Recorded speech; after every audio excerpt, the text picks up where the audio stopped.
अस्सलाम वालेकुम जी। क्या आपको बहुत ज़ोर से खांसी करने से बेहोशी हो जाती है या बहुत ज़्यादा ज़ोर के हंसने से भी बेहोशी हो जाती है, या आपको कब्ज़ हो और बहुत ज़्यादा आप ज़ोर लगा रहे हो तो भी कभी बेहोश हुए हैं, या कभी बहुत वज़नी चीज़ उठाई और बेहोश हुए हैं? क्या ये पॉसिबल है? जी, ये सब चीज़ें चारों पॉसिबल है और ये क्यों होती है और इनसे किस तरह बचना है, ये अब मैं इस वीडियो में आपको बताता हूँ। सिनकपी हम इसे कहते हैं, जिस तरह से बहुत शदीद कोई एक हैवी बिल्ट अगर आपका नौजवान हो और वो शदीद नोयत की खांसी करे तो उसके बाद आप बेहोश हो सकते हैं, उसे कहते हैं कफ इंड्यूस सिनकपी। इसी तरह बहुत ज़ोर से हंसें तो भी आप बेहोश हो। इसमें 2 से 3 चीज़ें इंपॉर्टेंट होती हैं जो आपने देखनी है। जब आपको कफ इंड्यूस्ड सिनकपी होगी तो 2 चीज़ें लाजमी देखनी होती हैं। अगर आप बेहोश होते हैं और विद इन सेकंड्स 10 से 5 से 10 15 मैक्सिमम सेकंड तक होश में आ जाते हैं और उसके बाद कोई सर में दर्द नहीं है, कोई झटके नहीं ज़ोर से पड़े, कोई ज़ुबान दांतों के नीचे नहीं आई, कोई छोटा बड़ा पेशाब नहीं निकला, तो ये कोई झटके या मिर्गी का दौरा नहीं था।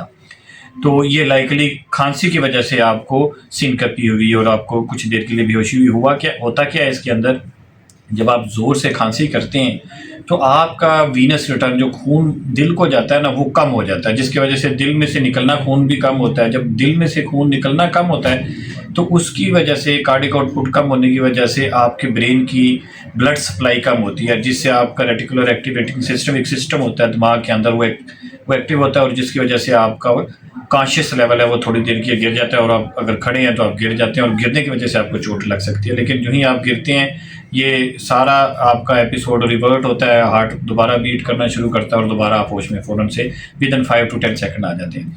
इसमें करना क्या होता है? करना ये होता है कि आपने जब भी इसमें पहला इलाज तो उस खांसी का करना है।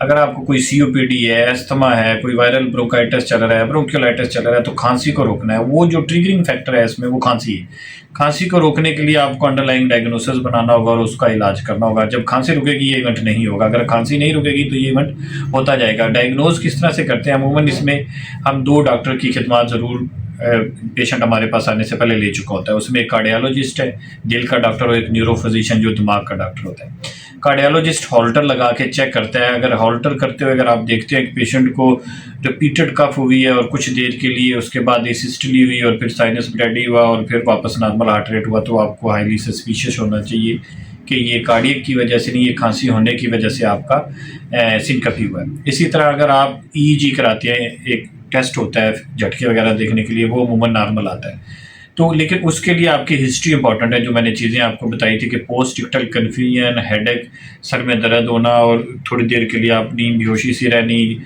ज़ुबान दांतों के नीचे आ जाए, छोटा पेशाब या बड़ा पेशाब निकल जाए, तो आप झटकों को लाजमी, फिट्स जिसे एपिलेप्सी कहते हैं, उसको लाजमी रूल आउट करना होता है। तो आप वो न्यूरो फिजिशियन से रब्ता करके करते हैं। इसमें तरीका ये होता है कि जब आपको खांसी हो, कोशिश करें बैठ जाएँ या लेट जाएँ।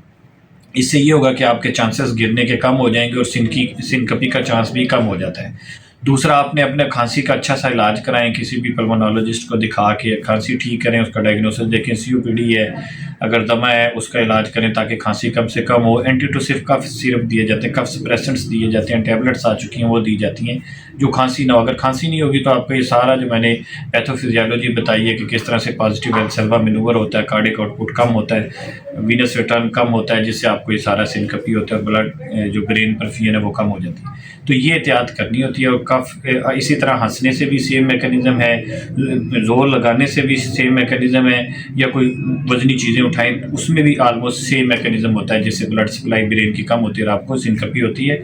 और उसकी उन चीज़ों में आपने ज़ोर से हंसने से, वजनी चीज़ें उठाने से, कब्ज़ का इलाज करने से अपने आप को इस सिनकपी से, इस जो टेम्परेरी बेहोशी होती है उससे अपने आप को बचा सकते हैं। बहुत शुक्रिया।